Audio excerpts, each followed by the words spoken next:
نحمده ونصلي على رسوله الكريم اما بعد فاعوذ بالله من الشیطان الرجیم بسم اللہ الرحمن الرحیم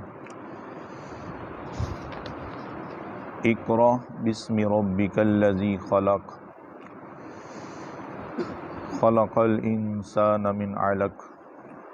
آج بحمد تعالی اللہ تبارک تعالیٰ کے فضل سے، اللہ تبارک تعالیٰ کے کرم سے آج سورۃ جو علق ہے، آج اس کا ترجمہ اور اس کی تفسیر ہوگی۔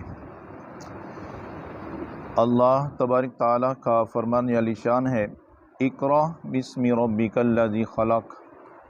اے رسول مکرم صلی اللہ علیہ وآلہ وسلم، اپنے رب کے نام سے پڑھیے جس نے پیدا کیا ہے۔ فرمایا خلق الانسان من علق، انسان کو جمع خون سے پیدا کیا۔ اب اس کا شان نزول کیا ہے؟ جو سورۃ العلق جو اللہ تعالیٰ نے نازل فرمائی ہے، اب اس کا شان نزول سماعت فرمائیے کہ اس کا شان نزول کیا ہے۔ حضرت اماں عائشہ صدیقہ رضی اللہ تعالی عنہ بیان کرتی ہیں کہ رسول اللہ صلی اللہ علیہ وآلہ وسلم پر وحی کی جو ابتدا ہے یہ سچے خوابوں سے شروع ہوئی ہے۔ رسول اللہ صلی اللہ علیہ وآلہ وسلم جو بھی خواب دیکھتے تو اس کی تعبیر صبح کی طرح ظاہر ہو جاتی۔ پھر رسول اللہ صلی اللہ علیہ وآلہ وسلم کے دل میں تنہائی کی محبت پیدا ہو گئی۔ پھر رسول اللہ صلی اللہ علیہ وسلم غار حراء میں تنہائی میں جا کر اللہ تبارک تعالیٰ کی عبادت کرنے لگے۔ ایک رات نہیں کئی راتیں اس طرح غار حراء میں گزریں۔ نبی کریم صلی اللہ علیہ وآلہ وسلم جب غار حراء میں تشریف لے جایا کرتے تھے تو کھانے پینے کا سامان بھی ساتھ لے جایا کرتے تھے، اور اس طرح کئی راتیں غار حراء میں گزاریں۔ اور جب کھانا پینا راشن جو ہوتا لے کے جاتے تھے، کھانے پینے کا سامان جب ختم ہو جاتا تو پھر واپس تشریف لے آتے۔ پھر ہماری اماں جان حضرت اماں خدیجۃ الکبریٰ رضی اللہ تعالیٰ عنہ کے پاس آتے، پھر ان سے کھانے پینے کا سامان لیتے اور پھر چلے جاتے۔ اب اس طرح کئی راتیں بیت گئیں۔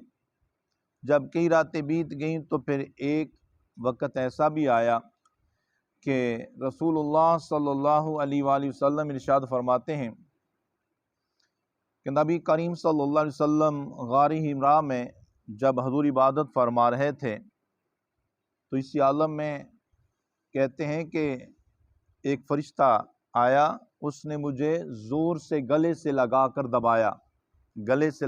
دبایا۔ سب سے پہلے تو یہ ہوا کہ اس فرشتے نے کہا کہ اقرأ، پڑھیے۔ تو نبی کریم صلی اللہ علیہ وسلم نے فرمایا کہ میں پڑھنے والا نہیں ہوں۔ فرشتے نے کہا کہ پڑھیے، تو حضور علیہ السلام نے فرمایا کہ میں پڑھنے والا نہیں ہوں۔ پھر کہتے ہیں کہ اس فرشتے نے مجھے زور سے دبایا، جس طرح کسی کو گلے لگا کر زور سے دبایا جاتا ہے۔ کہتے اس نے جب دبایا تو دبانے کے بعد پھر مجھے چھوڑنے کے بعد پھر کہتے ہیں اقرأ، پڑھیے۔ پھر فرماتے ہیں کہ میں نے کہا میں پڑھنے والا نہیں ہوں۔ جب ایسا ہوا تو اس کے بعد یہ 2 مرتبہ ہو گئی۔ پھر حضور نے فرمایا کہ میں پڑھنے والا نہیں ہوں۔ تو تیسری مرتبہ پھر ایسا ہوا کہ اس فرشتے نے پھر نبی کریم صلی اللہ علیہ وسلم کو فرمایا کہ اقرأ، پڑھیے۔ تو آپ نے فرمایا کہ میں پڑھنے والا نہیں ہوں۔ تو جب حضور نے فرمایا کہ میں پڑھنے والا نہیں ہوں تو پھر اس فرشتے نے پھر زور سے دبایا، جس طرح گلے لگا کر دبایا جاتا ہے۔ اس کے بعد جب یہ 3 مرتبہ ایسے ہو چکا، اب چوتھی بار کیا ہوا کہ اس نے پڑھا اقرأ بسم ربک الذی خلق، اقرأ بسم ربک الذی خلق خلق الانسان من علق اقرأ وربک الاکرم الذی علم بالقلم علم الانسان ما لم یعلم۔ پھر جب اس نے یہ پڑھا نا، جب کہا نا کہ اقرأ بسم ربک الذی، فرمایا پڑھیے اے رسول مکرم صلی اللہ علیہ وسلم، پڑھیے اپنے رب کے نام سے جس نے پیدا کیا ہے۔ جب یہ کہا نا کہ پڑھیے اس اپنے رب کے نام سے جس نے پیدا کیا، اور خلق الانسان من علق، تو اس نے جمع و خون سے پیدا کیا۔ جب اس نے جب آگے والی آیت مکمل کی، پڑھنے لگے، تو پھر نبی کریم صلی اللہ علیہ وسلم نے ان کے پیچھے پیچھے پڑھا۔ تو اب یہ ہوا، اتنا کچھ ہونے کے بعد نبی کریم صلی اللہ علیہ وآلہ وسلم گھبرائے ہوئے گھر تشریف لے آئے۔ جب گھبرائے ہوئے گھر آئے تو ہماری اماں جان حضرت اماں خدیجہ الکبریٰ رضی اللہ تعالی عنہ سے فرمانے لگے کہ مجھے چادر اڑاؤ، چادر مانگنے لگے، مجھے چادر اڑاؤ، مجھے چادر اڑاؤ۔ تو اماں عائشہ حضرت اماں خدیجہ الکبریٰ رضی اللہ تعالی عنہ نے نبی کریم صلی اللہ علیہ وسلم کو چادر اڑا دی۔ آپ چادر اوڑے رہے۔ پھر حضور جناب پیارے آقا صلی اللہ علیہ وسلم کو ذرا سکون آیا، تو پھر ہماری اماں جان اماں خدیجہ الکبریٰ رضی اللہ تعالی عنہ حضور سے پوچھتی ہیں کہ کیا ہوا؟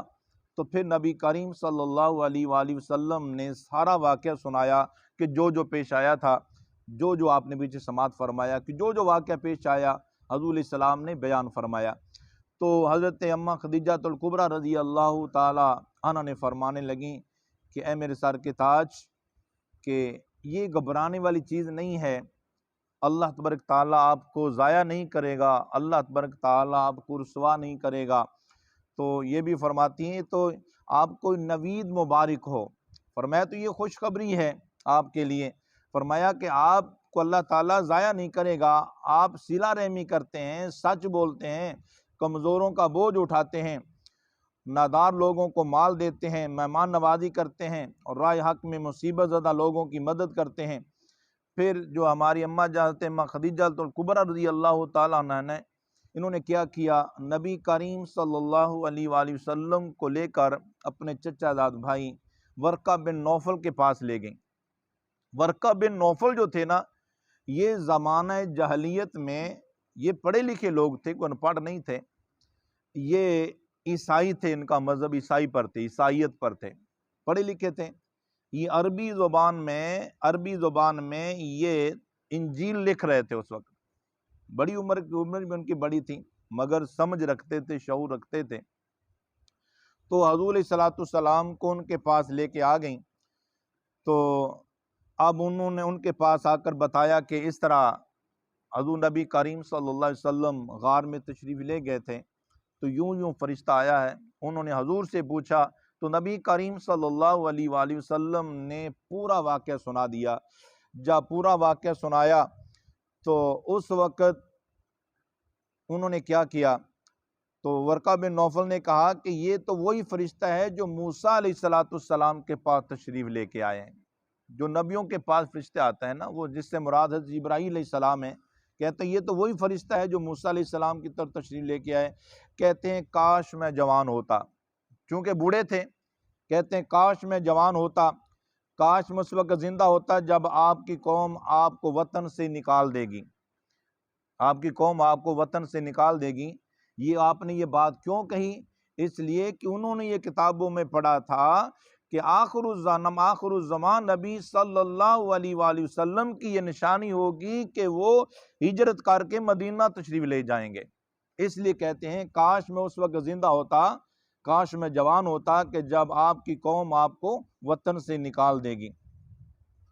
تو پھر کیا ہوا کہ پھر رسول اللہ صلی اللہ علیہ وسلم نے فرمایا کیا وہ مجھے واقعی میری قوم نکال دے گی؟ تو ورقہ بن نوفل نے کہا ہاں، اور یہ بھی کہا کہ جس شخص پر بھی آپ کی طرح وحی نازل ہوتی ہے نا، جس شخص پر بھی آپ کی طرح وحی نازل ہوتی ہے تو اس کی قوم اس کی دشمن بن جاتی ہے۔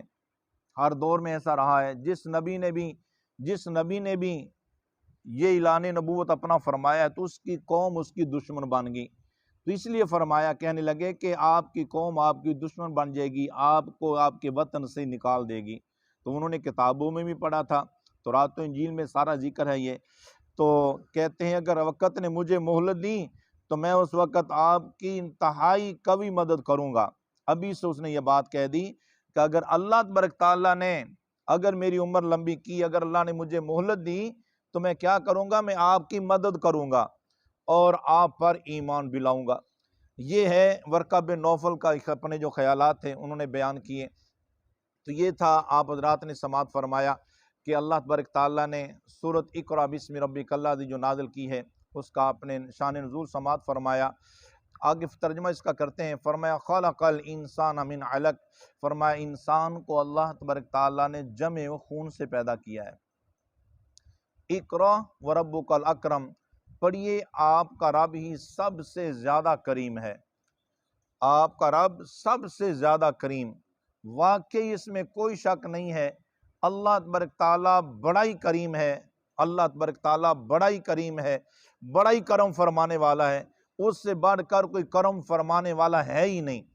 فرمایا الذی علم بالقلم، فرمایا جس نے قلم سے لکھنا سکھایا، قلم سے جس نے لکھنا سکھایا۔ اور قلم ہی ایسی چیز ہے کہ کتنی ہی پرانے واقعات ہوتے ہیں، پرانی خبریں ہوتی ہیں، کیا کچھ ہوتا ہے کہ قلم کے ذریعے انسان اس کو بند کر کے رکھ لیتا، اپنے پاس محفوظ کر لیتا ہے، اپنے پاس محفوظ کر لیتا ہے۔ اگر یہ قلم نہ ہوتی جیسے لکھا جاتا ہے تو یہ چیزیں محفوظ نہ ہو سکیں۔ آج ہمارے پاس قرآن پاک ہے تو یہ قلم کا کمال ہے کہ اللہ تعالیٰ نے قلم کے ذریعے انسان کو لکھنا سکھایا۔ اگر یہ قلم نہ ہوتی جس سے لکھا جاتا ہے تو آج جو قرآن پاک ہمارے پاس ہے شاید ہمارے پاس اس طرح نہ ہوتا۔ نبی کریم صلی اللہ علیہ وسلم کی احادیث مبارکہ جو حضور علیہ السلام کے جو ارشادات ہیں، اگر نبی کریم صلی اللہ علیہ وسلم کے صحابہ کرام جو کہ وہی لکھنے والے تھے وہ قرآن لکھتے رہے، اور کچھ ایسے بھی تھے جو میرے کریم آقا علیہ السلام کی احادیث مبارکہ کو لکھا کرتے تھے، حضور جو بھی ارشاد فرماتے وہ لکھ لیا کرتے تھے، وہ لکھ لیا کرتے تھے، جو بھی حضور کی علیہ السلام کی زبان سے جو بھی نکلا کرتا تھا نا وہ لکھ لیا کرتے تھے۔ اس طرح ایک صحابی کے بارے میں آتا ہے، ان کا نام میرے ذہن سے نکل گیا، وہ نبی کریم صلی اللہ علیہ وآلہ وسلم کی ہر بات جو بھی حضور ارشاد فرماتے لکھ لیا کرتے۔ بعض لوگوں نے اعتراض کیا، کچھ لوگوں کی عادت ہوتی اعتراض کرنے کی، کہتے ہیں کہ ہر بات نہ لکھا کرو۔ اس نے یہ بات کہی کہ ہر بات نہ لکھا کرو جو حضور فرماتے ہیں، کبھی حضور علیہ السلام کس طرح آپ کا مزاج ہوتا ہے، کبھی کیسا ہوتا ہے، کبھی کیسا ہوتا ہے، تو تم ہر بات لکھ لیتے ہو۔ تو انہوں نے یہ بات حضور علیہ السلام کو بتا دی، تو نبی کریم صلی اللہ علیہ وسلم نے ارشاد فرمایا، میرے کریم آقا علیہ السلام نے فرمایا کہ میری زبان وہ زبان ہے، فرمایا اس پر حق کے سوا کوئی کچھ نکلتا ہی نہیں ہے۔ حضور علیہ السلام کی زبان سے حق کے سوا کبھی کچھ نکلا ہی نہیں ہے۔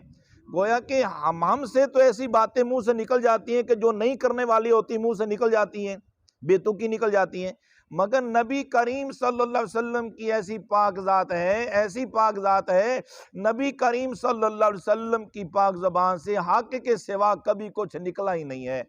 اور آپ کی یہ شان ہے، وَمَا يَنْطِقُ عَنِ الْهَوَىٰ إِنْ هُوَ إِلَّا وَحْيٌ يُوحَىٰ، فرمایا اللہ کے محبوب کی تو شان یہ ہے کہ وہ اپنی مرضی سے بولتے ہی نہیں ہیں، وہ کچھ ارشاد فرماتے ہیں، وہ کچھ کہتے ہیں جو اللہ کی طرف سے وہی آتا ہے، جو وہی ہوتی ہے۔